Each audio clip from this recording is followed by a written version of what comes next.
user records, a change in management, some sexist games leagues. This is WSGF News, episode 15. Hey guys, I'm Chris. Welcome back. I'm Simon. First of all, before we get into anything, we want to thank Linus from Linus Tech Tips for kind of talking about featuring the website in his Ergotech video, talking about the Ergotech telescoping stand, 3-monitor stand. Yeah, he gave a shout out to WSGF, and you know, he did a review on one of the stands that's very similar to the WSGF edition stand. And he talks about, and what's real interesting, the week he was going to review it, Skip just randomly decides to email him and say, "Hey, we got this stand. Would you like to review it?" So it was one of those things where he was pretty much already on his he was doing the review, yeah. And then Skip was like, "Hey, I have a WSGF stand," and he's like, "Oh, well, I'm already doing this other one, but it's almost the same as the WSGF stand." So that's a good review. Yeah, he seemed to really like the stand, and you know, you have one. I do have one. It's in the background. I've always loved that stand. Yeah, it's great. It's great. Absolutely great. I've been on the they've been talking about it on PC Master Race on Reddit. Hey, our PC Master Race, and everyone's been asking questions, and I always bring up this story whenever someone asks. There was a couple quick cons ago where I borrowed a stand, one of the WSGF stands from Skip, and I accidentally broke one of the joints just in transit because just the way it was. I packed it improperly. And you know, I didn't know what to do. I was freaking out, so I emailed Ergotech, and I was like, "Look, I need to buy a replacement joint for this stand." And they go, "Oh, don't worry about it. What's your address?" And they just shipped me a replacement joint, no questions asked. Yeah, I even told them, like, I don't own this stand. What can I do to get a replacement? And they were just so cool about it. Yeah, and so I always bring that up. Yeah, awesome. They've got lifetime guarantees on the stands. I mean, and the thing is solid. Like, it's not. I mean, it's heavy. It's really heavy and it's massive. Yeah, it's very sturdy, almost nearly indestructible. I think the other comparable stand, like model and brand, is like the XFX stand, and I think it's a little more pricey. I don't quote me on that, but he was saying he likes this one, at least from my interpretation of the video. He's really impressed with this stand versus the XFS stand. Yeah. And if you watch Linus's video, he'll basically go through assembly, what he likes about it. He even gives a shout out to us, of course, and then the little picture of the video of on the video of the website a little bit. Yeah, little Ken Burns effect. It's kind of cool. So we beat a world record with the Steam sales a couple weeks ago. Yeah, 8 million concurrent. 8 million concurrent users. That is a lot. That's like a country. Yeah, small country. A small country. I mean, this is like two Houstons. Yeah, I mean, this is pretty significant. I feel like almost every summer Steam does these sales and push a little bit more. We get more and more users. What made this sale different to me this year was I actually bought some games that I actually feel like playing. I've actually played. Most of the time, you know, when I get Steam games on sale, I usually just buy them because I don't own them and they're really cheap. They're like 99 cents or $1, $2, whatever. Yeah. But this time I actually got 3 games that I really enjoyed playing. Payday 2 and the DLC. Divinity Original Sin, which is like an old school RPG, Neverwinter Nights, Baldur's Gate style RPG. And then I got Shovel Knight, which is an 8-bit NES style game. Very close to actually being Nintendo game. Yeah, little tweaks here and there, but... Yeah, all 3 of which I've played, I'm playing currently. And plan on beating or getting close to, you know, time permitting. So this has been actually a productive Steam sale for me. Yeah. See, I bought a couple indie games that I liked. Battle Block Theater. That's a good one. That's a good one. That's a fun one. That's great for multiplayer. And I think I picked up some Castle Crashers DLC. Then I picked up Risk of Rain. Yeah, Risk of Rain is a good multiplayer. That makes me cry. If you've seen me on stream, I get angry. Yeah, and that game will really frustrate you. Because... Yeah, I actually got Risk of Rain a while back, and I played it and got very frustrated. Blood pressure's rising just thinking about it. Yeah. Speaking of Payday 2, I know we talked about it last time real quick, but I think this is a really important thing just because we mentioned it last time with the DLC discussion. That DLC with the Big Bank map, with the map heist. Right. If you don't, your teammates not don't everyone need it. has to have that. Yeah. Only the host has to have it. Right. And that was something we discovered when we bought it, or when I purchased it. initially the conversation my friends and I were having was, oh, well, everyone's going to have to buy it. And one of my friends actually bought it as well, thinking that everyone would need it.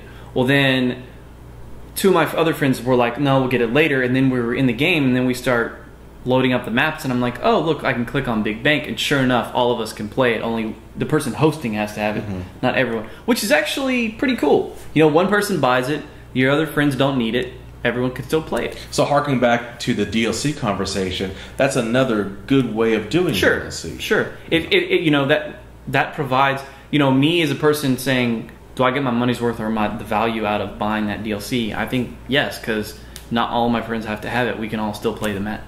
But I mean, they could have easily made it where everyone had it. Oh, yeah. So, I mean, thinking back on that DLC discussion, yeah.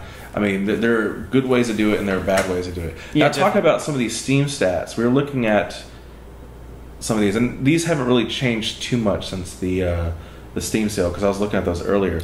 But the top 3 games, so you have Dota 2 is the #1 game right now, and at the time it was too. But let's just leave it on the present right now. So right now, Dota 2 is the top game being played right now.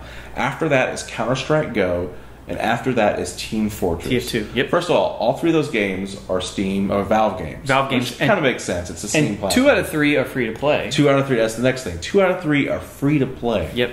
So Valve and free to play, big hits on Steam right now. Now, keep in mind that the International 2 is coming up, and so that's probably, and Dota 2's building up, similar to what's number 4, Football Manager. Or well, that's further down, yeah. But Football Manager was higher at the time. Same thing with World Cup, right? You know, we've got these tournaments coming up, and so interest I think is spiked up. Yeah. But another thing too, I'm thinking about.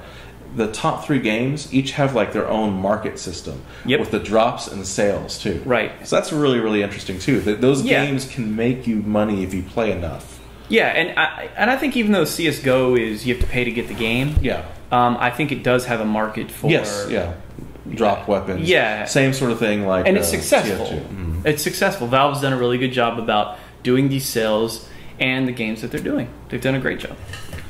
So we have a couple of change of management in the industry going around. Yeah, so the first thing is Blizzard's CCO, Rob Pardo, he's the lead designer for World of Warcraft. And I think he said he created it, like it was one of his. Yes.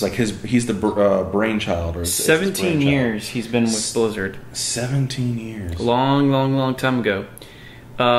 He's listed as in the very first credits in the original StarCraft. So that's how long. So very, very important for the company of Blizzard. And yeah, like you said, he's the CCO, which is the Chief Creative Officer. Yep. So big important to Blizzard, and he's leaving. Yeah, and he's been a little bit vague about where he's going. Basically saying, "I don't have an answer for you yet, but I will when it's ready." Basically, just suggesting that he may be moving on to other games, or a different project or something. Different project, something like that. He doesn't want to announce it, or the project may not be done. Yes, and joking speculation. Oculus, everyone else is doing. It seems to be the trend today or this year. And I'm not serious about that. It's just a joke. One of the interesting things he made a comment in 2012. This is what I thought about. It was kind of interesting, saying that you'll be seeing a lot more innovation that isn't possible in the AAA space because of the money and the risk involved. You'll see a lot of these really innovative indie games, mobile games, social games. People can try out, test new innovative ideas. Now, that's not to suggest that he's going to be doing indie games or non-AAA games, but he does talk about it being a way to break ground without costing a lot of money and having a lot of risk. So, we'll cover this more in detail as we know more info. Now, on the flip side, we have someone coming out of retirement. I'm going to slaughter this name. Cliff Bleszinski. Now, I think that's right. Most notably, he is one of the Gears of War creators. Yep, Gears of War. Which was a big game for the console, for the Xbox. Yeah, and he's coming out of retirement because he wanted to redefine his legacy. That's more or less his words. And the rumor mill is that the studio that he's going to be forming, is Boss Key Productions. Yeah. Now on the website, it has the reason we think that it has on the bottom. It has his Twitter connected to it and everything. Yes. So it seems to be something he's connected with. Yeah. He tweeted. What was that tweet? He just did some cryptic message about just said soon. Yeah, basically. So something he's ready to jump in with the new games. Back into the, and I think a lot of people are excited for his coming out of retirement simply because he was one of the best. Gears of War was a groundbreaking game. So our highly sensationalized news topic there. Hearthstone tournament bans girls from the clubhouse. So this happened with the IeSF qualifier, Hearthstone, the International Esports Federation. Yeah, so basically, what happened was they were not allowing female competitors. Like it was split, sexist. Yeah, they split the genders. Split by sex. Yeah, so the male competition was Dota 2, StarCraft 2, Hearthstone, Ultra Street Fighter 4. Female competition was StarCraft 2 and Tekken Tag Tournament 2. Which is, I don't know if they got those games based on the interest involved, or they just arbitrarily said girls can play these and guys can play these, and that's what it is. Which is really strange, but I know they've since reversed their decision. Yeah, so it was brought to everyone's attention on the 2nd of July. Yeah, and they've kind of fixed people's issues with it, and kind of didn't. So what they did is they changed the division, one being open to all, so male and female, and then there's a female specific now, right? Which only contains still StarCraft 2 and Tekken Tag Tournament 2. Right. Now, it's like, well, why? We divide things. Oh, one of the reasons why. Okay, never mind. One of the reasons why was because they want to be considered like a legitimate sport. Mm-hmm. And so I think they were going with the trend, and a lot of sports now divide male and female.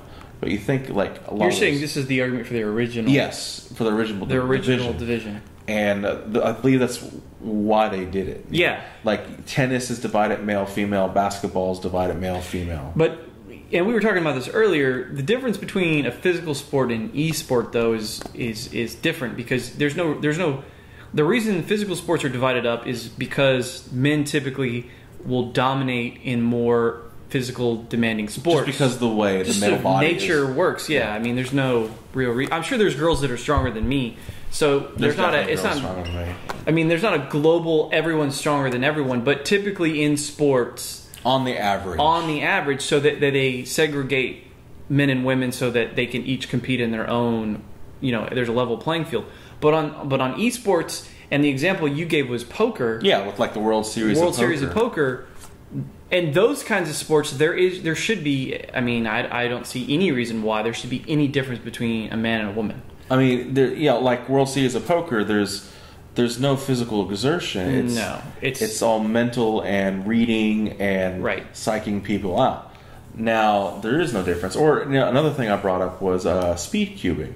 I'm at Rubik's Cube. Yeah, Rubik's Cube. Yeah, that's another. Or any chess, checkers, any board game. I mean, anything not physically related. I think there's no real reason why anyone can't compete on a level playing field. It's almost like these are groupings of intellectual sports, right?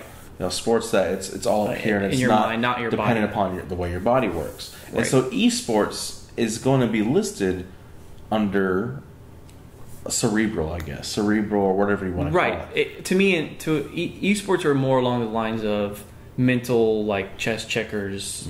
I mean, there's a little twitch aspect to it. Sure, reflexes. But it's not like lifting a discus or something like that. No, and I agree with you. I don't think there's any real reason why their original setup, why they had men and women arbitrarily split up. The women only league might be fine the way it is, simply because I think right now women and girls aren't as dominant in esports yet, simply because of culture. I don't think culture is really. It's more to foster. Excitement and interest into the esports. Right, and I think, and to use your example, about poker. I think there are women-only poker tournaments. And I think probably 10 or 20 years ago, there were a lot less women competitors in the main poker tournaments. Yeah. But I think as poker got more and more popular and women got more and more involved, you started seeing women dominate in all shapes and sizes and coming and being equal footing as men. And so I don't think there's really an issue with having women and their own division in the current environment, because I think we don't have enough women in esports and in video games in general, because it's typically, they're told don't play video games. That's what boys do. Society thing. I think in 10 or 20 years, maybe less, as esports gets better and better and better, it will become less stereotyped that only boys can play games. And I bet you, it wouldn't surprise me if you see professional women Dota 2 players playing in the international. I'd love to see that. Yeah.